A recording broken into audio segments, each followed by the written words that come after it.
오늘 이 아침에도 하나님의 은혜를 사모하여 예배의 자리에 나아오신 모든 성도님들을 환영하고 축복합니다. 오늘 우리에게 주신 하나님의 말씀은 구약성경 사무엘상 9장 1절부터 14절까지 말씀입니다. 베냐민 지파에 기스라 이름하는 유력한 사람이 있으니 그는 아비엘의 아들이요 스롤의 손자요 베고랏의 증손이요 아비야의 현손이며 베냐민 사람이더라. 기스에게 아들이 있으니 그의 이름은 사울이요 준수한 소년이라. 이스라엘 자손 중에 그보다 더 준수한 자가 없고 키는 모든 백성보다 어깨 위만큼 더 컸더라.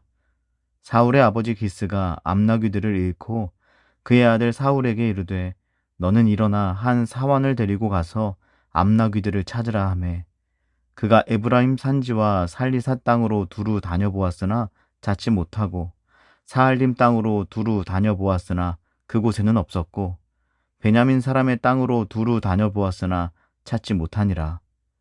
그들이 숲 땅에 이른 때에 사울이 함께 가던 사환에게 이르되 돌아가자. 내 아버지께서 암나귀 생각은 고사하고 우리를 위하여 걱정하실까 두려워하노라 하니 그가 대답하되 보소서 이 성읍에 하나님의 사람이 있는데 존경을 받는 사람이라. 그가 말한 것은 반드시 다 응하나니 그리로 가사이다. 그가 혹 우리가 갈 길을 가르쳐 줄까 하나이다 하는지라. 사울이 그의 사환에게 이르되 우리가 가면 그 사람에게 무엇을 드리겠느냐.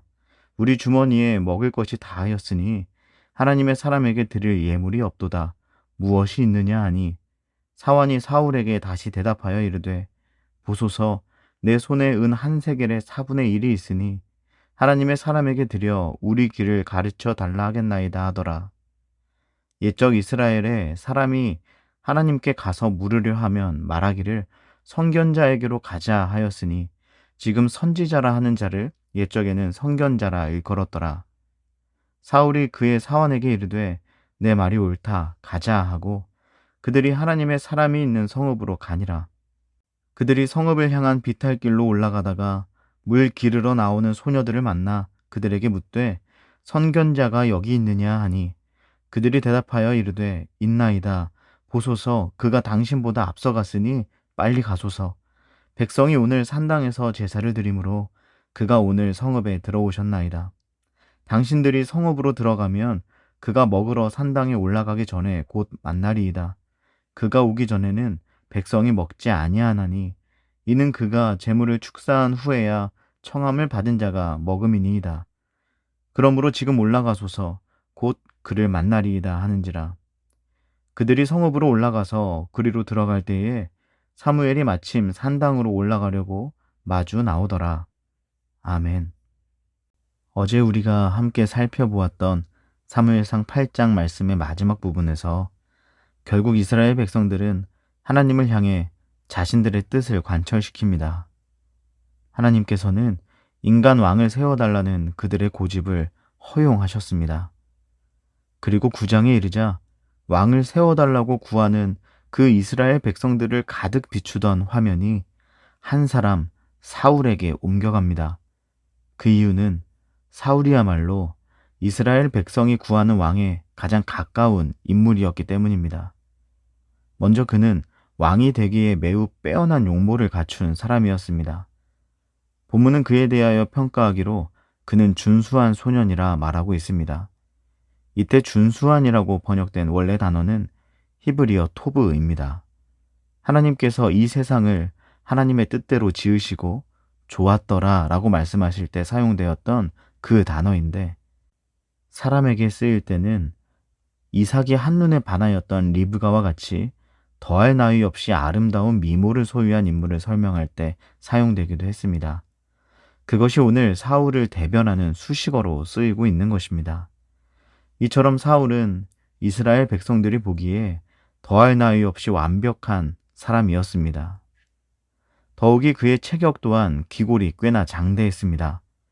8장 마지막 부분에 보면 이스라엘 백성들은 우리 앞에 나가서 우리의 싸움을 싸워야 할 사람으로서의 왕을 원했습니다.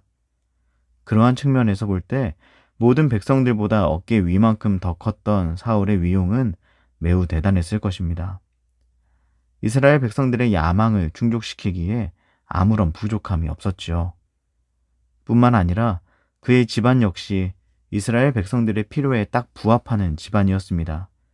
창세기 49장 27절 말씀은 베냐민 지파에 대해 이렇게 말씀합니다.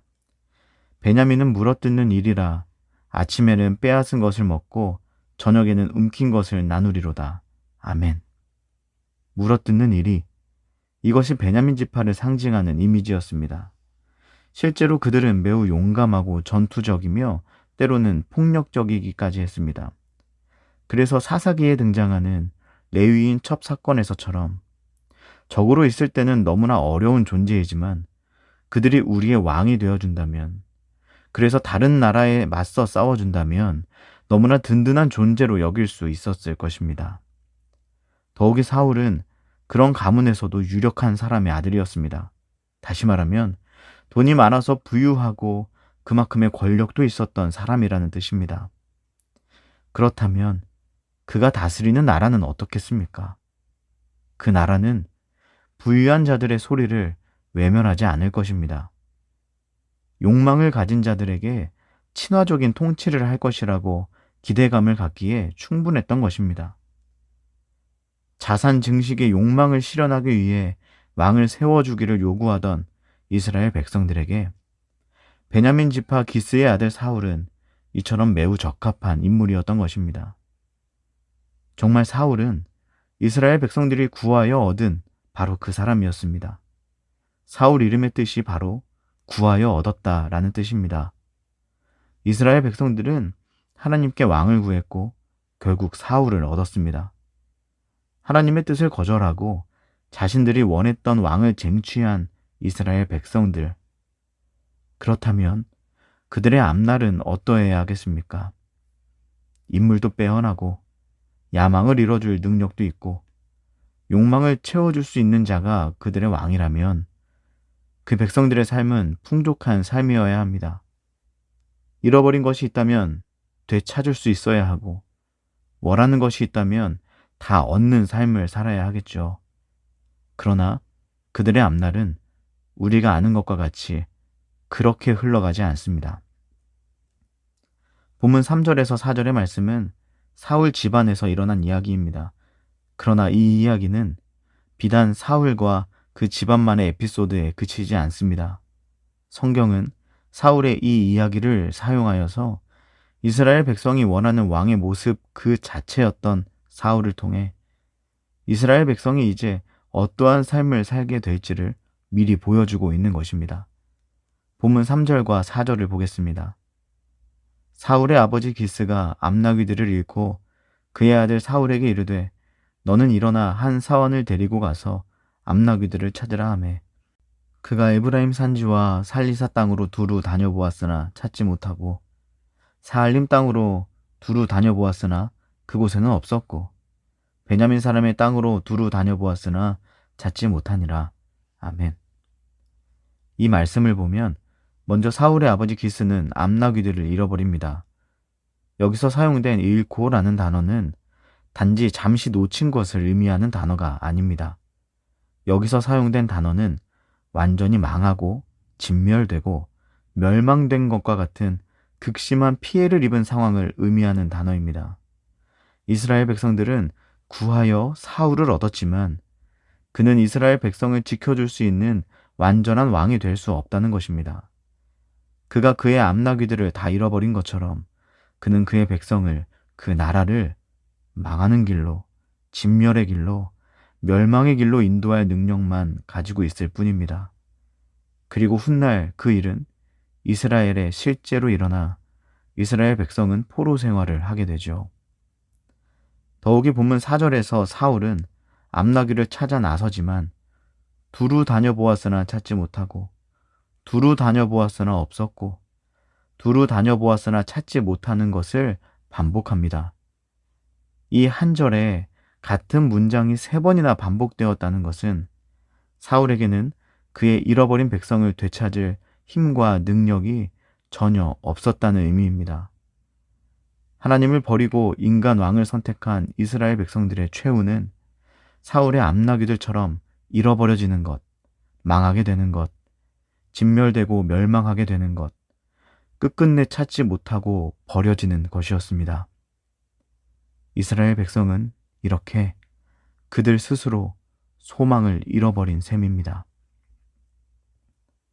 하나님이 그의 백성 삼으신 사김의 교회 성도 여러분, 우리가 구하는 것을 얻는 인생이 마냥 좋은 인생입니까? 아니요, 결코 그렇지 않습니다.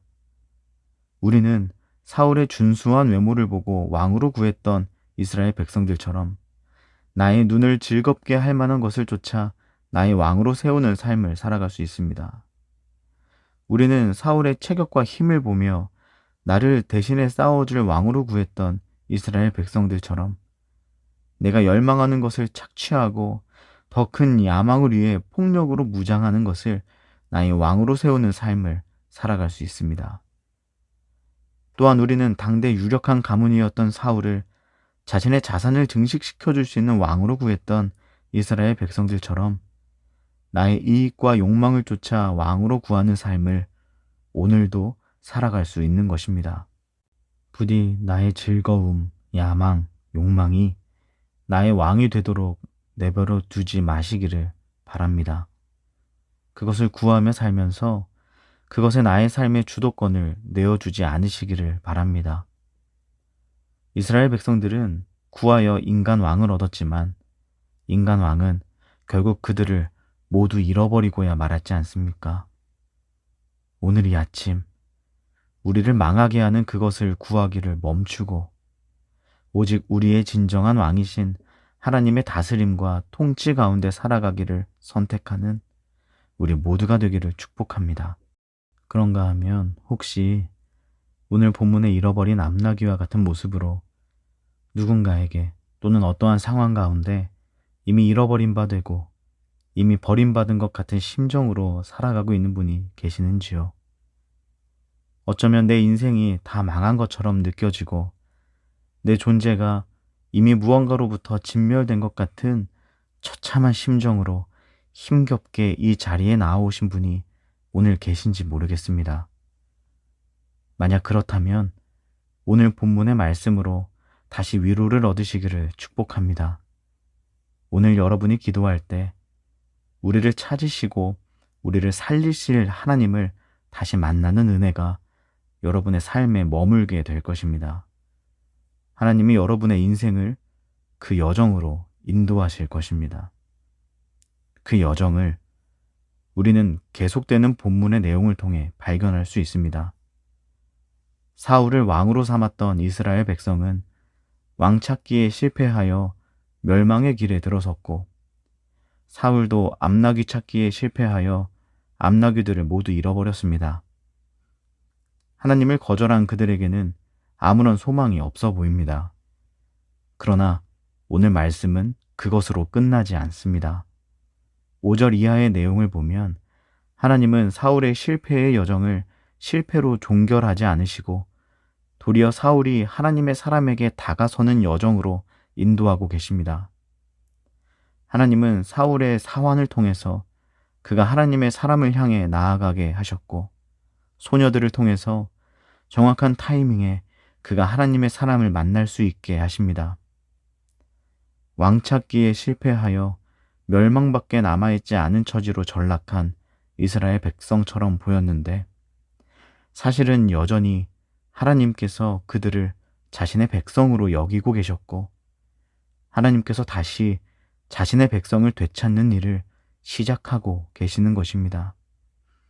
그리고 결국 하나님은 그의 백성을 도로 찾으십니다. 20절 말씀입니다. 사흘 전에 일은 내 암나귀들을 염려하지 말라 찾았느니라. 아멘. 그토록 염려하여 찾아 헤매었지만 영영 찾을 수 없을 것 같았는데 아무런 희망도 소망도 보이지 않았는데 하나님의 사람을 만나는 그 순간 잃었던 모든 것이 다시 회복되었습니다. 회복의 열쇠는 염려나 노력, 새로운 능력을 얻음이 아니라 하나님을 만나는 것입니다. 그리고 하나님을 만나 회복되는 그 모든 과정 역시 하나님께서 주관하여 인도하십니다. 그 하나님께서 지금도 회복이 필요한 우리들을 찾아 두루 다니사 만나기를 원하십니다. 마태복음 4장 23절 말씀입니다. 예수께서 온 갈릴리에 두루 다니사 그들의 회당에서 가르치시며 천국 복음을 전파하시며 백성 중에 모든 병과 모든 약한 것을 고치시니 아멘. 기스는 그의 암나귀를 찾기 위해 아들 사울을 보내어 두루 찾았지만 그의 힘으로는 찾을 수 없었습니다. 그러나 하나님께서는 그의 잃어버린 백성들을 위해 독생자 예수 그리스도를 이 땅에 보내셨고 예수 그리스도께서는 온 땅에 두루 다니사 결국 우리를 그분의 백성으로 되찾으셨습니다. 그래서 오늘 우리가 나아가는 이 기도의 시간에도 우리가 하나님을 다시 만나는 은혜를 경험할 수 있는 것입니다.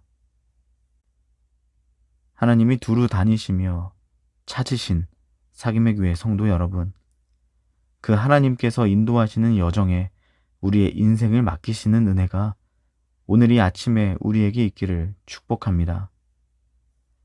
이스라엘 백성들이 사울을 통해 자신의 뜻을 펼치려 할 때 하나님은 사환과 소녀들을 통해 하나님의 일을 하십니다. 그 과정에서 사울의 능력을 통해 이루어진 일은 하나도 없으나 이름도 등장하지 않은 작은 이들을 통해 하나님은 하나님의 일을 이루십니다. 여러분, 우리의 삶이 꼭 사울 같을 필요가 없습니다. 우리에게 준수함, 유력함은커녕 이름조차 없는 초라함과 무력함만 있을지라도 내 인생에 그래서 아무런 희망과 소망이 없어 보이더라도 하나님을 바라보는 인생이라면 그 여정의 끝은 회복과 온전함이 기다리고 있을 것이기 때문입니다. 하나님 보지 못하는 사울 아니라 하나님 바라보는 무명인이 되십시오. 그 무명인의 여정을 꿈꾸십시오. 사울의 용모와 능력이 아니라 무명인의 지혜를 여러분의 것으로 삼으십시오. 그렇다면 우리는 어떠한 절망 속에서도 어떠한 실패의 길에서도 결국 하나님을 만나게 될 것입니다. 우리가 아무리 내 모든 것을 잃었어도 전부 망해버렸어도 진멸되고 처참히 멸망을 당하더라도 결국 우리를 두루 다니사 찾으시는 하나님의 만남과 동시에 우리는 회복될 것입니다.